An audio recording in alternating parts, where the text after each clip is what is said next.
When the pig on the farm, somebody gonna get drunk and run to. Don't let him in, you have to kick him out again. Me going through the constitutional amendments in my head. You ain't gonna wake up in his bed in the morning. And if you're under him, you ain't getting over him. I got no rules, I got him. I got no rules, I got him. Me, the amendments. No, no, no, no.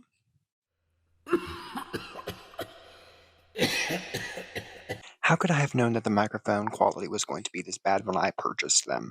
Maybe I can make it better after the filming of this video, but looking and hearing what I've already filmed sounds absolutely ridiculous. Sounds like I'm sort of an AI chatbot, like an early development AI chatbot. That's what I sound like. Hello, community. About 3 months ago now, I released my first ever short film that I had created. You probably have not heard of it. It's called Crosswords. Now, Crosswords was my first ever attempt at writing. It was my first ever time directing anything. It was my first time doing a lot of different things. It was essentially a speed ran sort of process that I did, and it accompanied an EP of the same name. So I wanted to sort of film for my own records and also to share out there things that I learned doing said project and also just how it went for me in general and what I would do differently next time. I feel like I did learn some pretty valuable things from um, doing doing said short film and said EP. This is not going to be talking about the EP really. It's going to be talking about the short film mainly. So, sort of jumping right into it. It was winter break last year, and I had been working on this EP for a very long time, whatever. Blah blah blah blah blah. I decided to, hey, you know what would be extra special even if I didn't just make because I wanted to make a music video. That was the original idea. And then I said, incredibly greedy of me to think this. I'm going to actually go ahead and I'm going to make a short film and I'm going to essentially I'm going to knit all of the songs together into one gigantic plot and one long half-hour music video. And so that is exactly what I went ahead and did. I knew that I wanted to film it in the following semester because I'm currently going into my senior year and I did not want to be doing a bunch of nonsense my senior year. I did not want to like this. I knew it was going to be very time consuming and I knew that if there was a time to do it, I had to do it now. So literally winter break, I had finished the songs, and then I was like, okay, next step, I'm going to write the script. I wrote the script in about a week, maybe even less than a week, and I didn't send it to anybody. I didn't have anyone edit it. I just kind of looked it over myself, and I was like, okay, perfect. Send it to all the producers. I have no producers. So I wrote the script very quickly. I had all the characters. I had the plot. I had figured out a way to to to put all the songs together in a plot and have it all cohesive. I did that and I had concept photos. I put together concept photos I'll put on the screen right now as well. And I was like, okay, I'm in a pretty good spot for me to actually pull this off in a semester. Because mind you, I'm going to be going back to school. I have one semester to do this, and my goal was to have it released by the beginning of summer. The first point that I want to bring up is if you are in a similar situation as I am where you are in school and you're like, I want to do this, keep in mind all of the realistic resources that you have. I had in mind all of the resources that I had before I even wrote the script. Like I knew that I had limited actors who had limited time who probably would be down to do this, but not if it's going to be taking up an excessive amount of time. I would be the same way. Like there was so much other stuff going on. I knew that was going to work out. I knew I had limited money. I knew that I would have to have the set be places that I'm not going to be building a set. Like it's going to have to be a place that I can find IRL. From the very beginning, I was like, this can't be a stress factor for anyone. Like I'm the only one who should be stressing about this. So there was a lot of voiceover roles. There was really only like it was me doing the load of the work. I was the lead character as well. And so a lot of the time it would just end up with me in a room alone is a lot of the scenes and a tripod and the camera and not even a sound person because I was like, it can't be crazy. It cannot be crazy and overdone. Okay, I have a script. Okay, applaud. I knew I had a script. After a script, I went ahead and I started thinking about a crew and what I would need because, again, I wanted to do everything myself. I knew I couldn't do everything myself. Obviously, I can't be on camera and also behind the camera and also holding a gigantic boomstick and also doing blah, blah, blah. That's not realistic. I did mostly everything myself, but I knew there would be things I was not able to do. For example, I had a sound person, I had two people on camera that ended up rotating in and out based on availability. And I had another person helping with costumes, and I had one person choreographing one of the songs while I did the other one. There was only two total, okay? So that's two camera people, one sound person, one costume person, one choreographer. That's only five people plus me. So a crew of six. I did everything else. It was because it was a passion project. Like you gotta, if you want to get it done, you gotta do it yourself if you're not paying people. So I hope this helps. So with that, I had a crew. And the second point that I want to bring up is that if you are going to be taking people's time, even though they agree to do this, and you're not able to pay them, at least do your very best is to give them something. Like even if it's just like paying for food or like just anything, just try to give them something. You can thank people a thousand times, but at the end of the day, it speaks a lot louder to have like an action that you can do to show your gratitude. So I had the crew confirmed. I moved on to casting. First time casting anything. Was very afraid.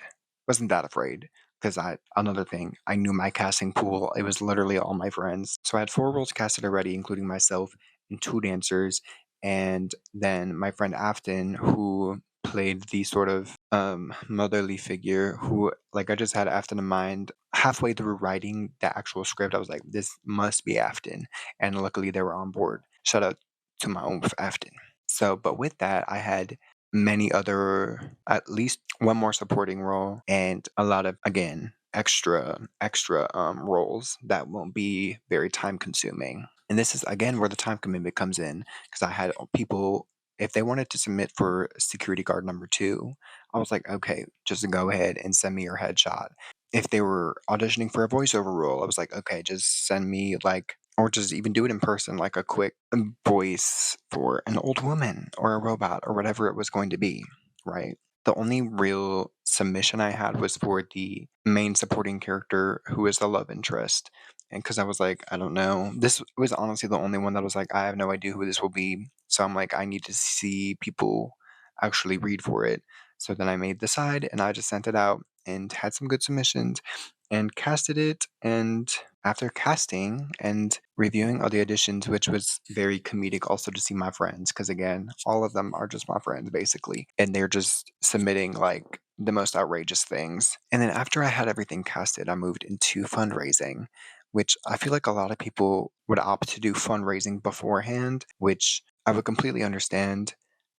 However, I knew that once I had people casted and on board and I had a crew, that I could be like, hey, I only did a GoFundMe. So I could send the GoFundMe link to them to the gigantic group chat. And I could be like, hey, send this to your family group chat. Send this to all of your group chats. And that is all I did, and I made $400. The GoFundMe originally was like, I think I was hoping to get like 100, 150, maybe even 200. So also setting that expectation low, knowing that I could do it with less money, my expectations were exceeded, and I made $400. So I had a very much big amount for than what I was expecting. $400 is not a lot of money for film, but for what I was expecting, I was like, Eureka!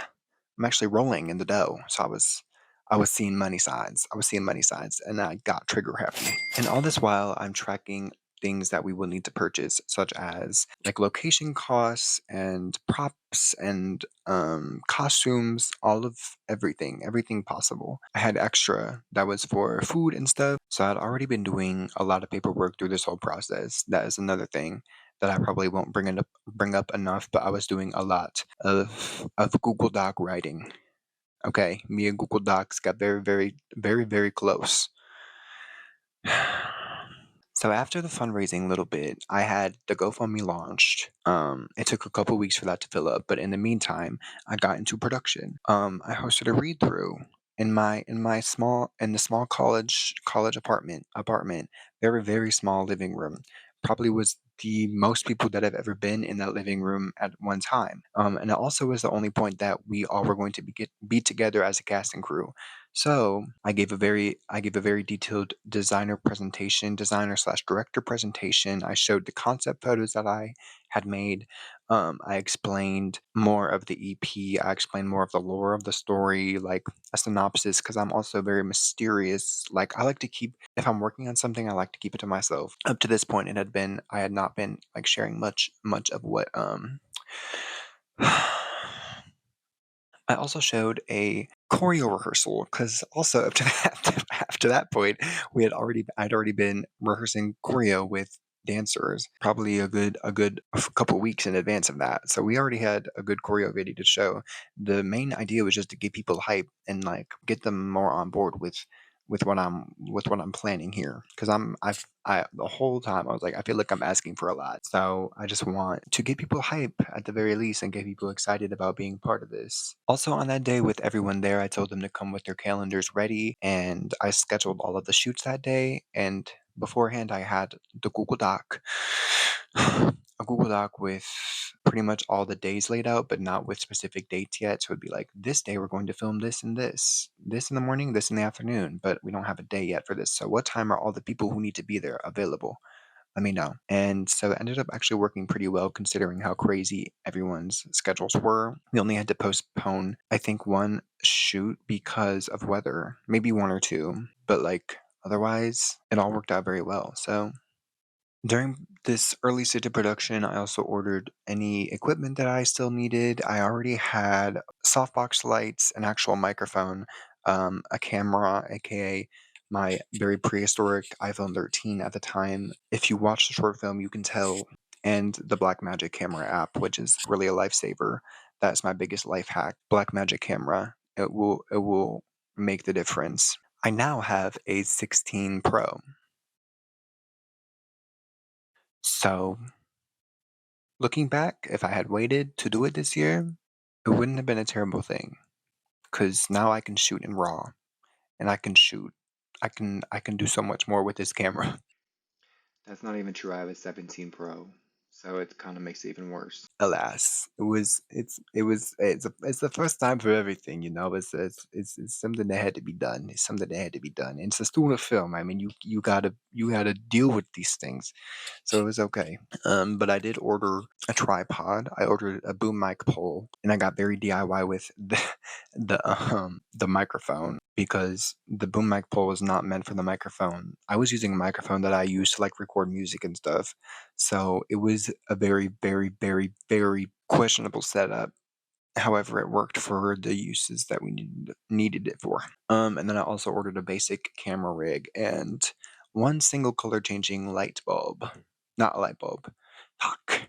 One color changing like light panel sort of thing, which I used quite often. The rest of that month between the initial meeting that we all had and the first day of shooting, I spent shopping and making the daily calls and set dressing and learning lines, my own lines, and confirming locations and doing all that while also working two jobs and being in school. Hence why I wanted to do it last year. If I had to do it this year, I think genuinely something terrible would have happened. So, moving on to filming, there's not really much to report on this. If you've been on a film set, it's pretty self-explanatory. Luckily, I did have experience, so I knew what the expectations were and how to go about being professional. The only thing that was a big, gigantic struggle for me was, of course, not being able to see like the screen because I'm the one being filmed.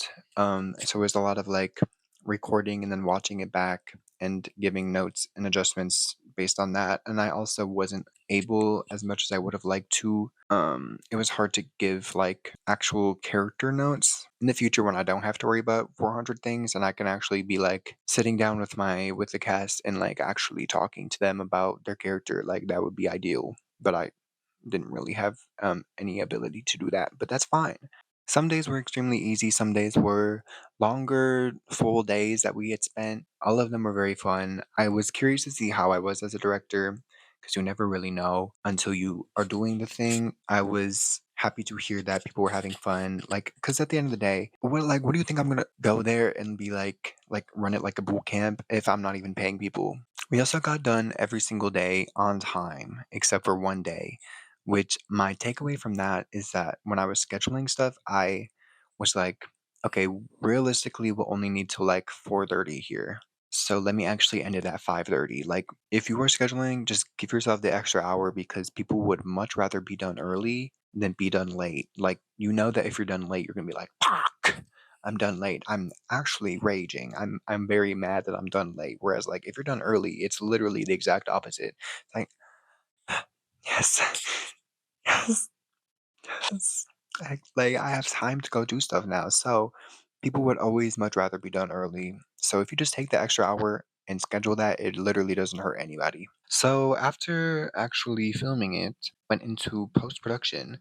I used Adobe Premiere to edit. I had issues. I started learning Final Cut Pro. I then rage quit Final Cut Pro because I did not like Final Cut Pro. Very confusing. And then I went right back to Premiere. I also had started to dabble in DaVinci. That made me even more pissed off. Sorry. I just have experience in Adobe. The only thing is, of course, those are all paid. So if you're looking for a free one, here's the life hack is to just get the Apple Creator like bundle. Then you get Logic, you get Final Cut if you're into learning how to do Final Cut. But I just know how to work Adobe, and so then working anything else is like extremely scary to me. But I know a lot of people use other stuff and it's just fine for them. But it's going from one to the other that is a challenge. So what I ended up having to actually do was I did all the scenes separately in like separate project files because the issues that I was having because I was using a hard drive. So there was a lot going on in my MacBook 16-inch Pro. It was very confused, and I had to talk to it pretty much daily and like calm it down because it would burst out in tears most days, and I felt so terrible for it because it was honestly overworked. I had talked to it and I was like, "Hey, do you think that it's okay if we just go ahead and we do the separate scenes? Like we do a project file and I do this one scene here and I do the basic cuts. I don't add any color, I don't add any sound, blah blah blah." And it was like, "Yeah, that's fine." And so then I did all the scenes separately as separate projects and then I exported all of them and then put them all together into one big project where I then added color grading and special effects and all of it and sound. That is what ended up working for me because of the incidents that occurred. My only thing that I would do differently with sound is just actually learn how to do sound because sound is like the one thing. All the other stuff has been like, okay, I've at least researched how to do it. I'm completely self taught in it, but like I have at least have done a Google search. Sound, I was like, turn up the room tone to the max. Please shut up. Please shut up. Please shut the static down. Really annoying. And I also did not like volume wise. I wish I would have compared it to other, at least like YouTube videos or like other films because it did not match volume level at all. No volume levels were matched, but it was fine. It ended up okay.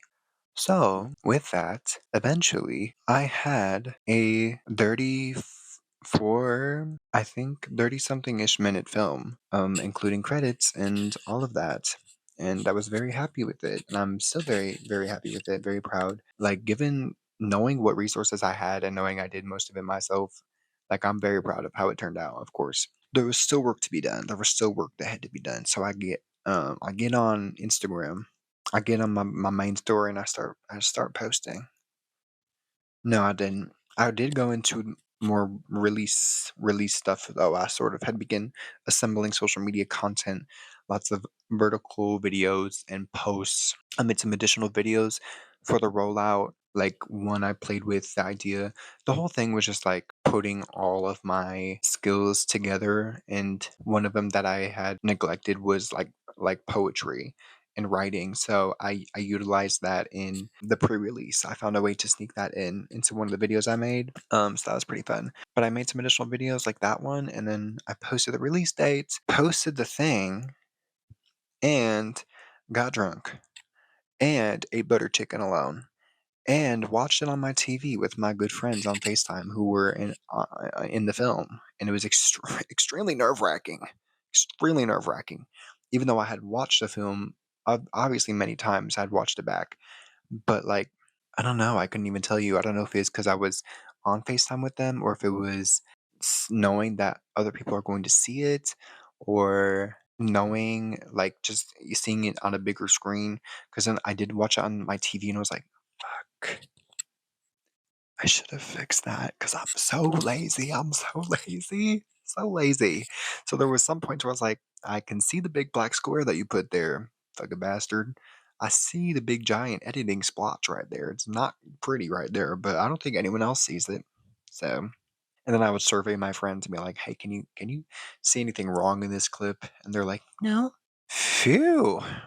So I think also is it was nice to hear the feedback, and people really enjoyed it. And yeah, like, looking back, of course, it's like, oh my god, iPhone 13 quality is kind of cringy, and there was, of course, things I would do differently now, but, like, still very proud of it given everything. Given that I did this in literally a couple months, and I got it released by I only released it a week later than what I was thinking, than what I was anticipating. I wanted to release it while we were all still at school, the Friday of finals week, and then I ended up releasing it literally just the Friday after, because I just needed an extra week. So I was like, damn, I did really good stuff here, actually. So I was really actually proud of myself. So it was pretty good. But the work was not over still. It was time for me to be even lazier because I did not promote it well. However, before I say any more, just know that it's never too late to promote anything, and that is the final point that I'll bring up, is that if you fail to promote it, who cares? When you post on TikTok and you could even lie and say, "I just released this." Mind you, it's been months. "I just released this brand new short film. Go give it a watch." They don't know that until they go to YouTube and they swipe up in the description they see 3 months ago. It's just never too late to promote something. And that's just the way it turned out, is because I released it and then I ended up having to leave her contract, and I just genuinely didn't have any, like, and I did sort of prophesize that that was going to happen, and that, so I was prepared for that, like, mentally. But also at the end of the day, it wasn't for anybody else but me. So it was like, I don't really mind. Did it flop? Susu, you could say, but that's okay because I was still very proud of it. I'm very proud of the people who were in it, and it was a big learning moment for me, that I was like, I'm able to do this. This is something I did, and I did that. That's something I did. Hey, I did that. In the end, I directed and wrote a short film. I did the thing, and I lived to tell the tale. Hopefully, you all learned something watching this. Hopefully, future Brayden watching this back is still just as proud as I am of 3 months ago, Brayden. I think eventually I'll probably travel back in time and, like, donate an iPhone 16 because that was kind of obnoxious, but again, at the end of the day, it's a student film, and what more can you do than film on your iPhone 13? If you do have any questions, if you are someone who's watching this and you're like, OMG, I am trying to do this same exact thing, my Instagram is Braden Dane, and you can DM me, you can direct message me, send me a direct message. And a gigantic, big, giant special shout out to cast and crew and donators if you're watching. Kisses and hoops, everybody.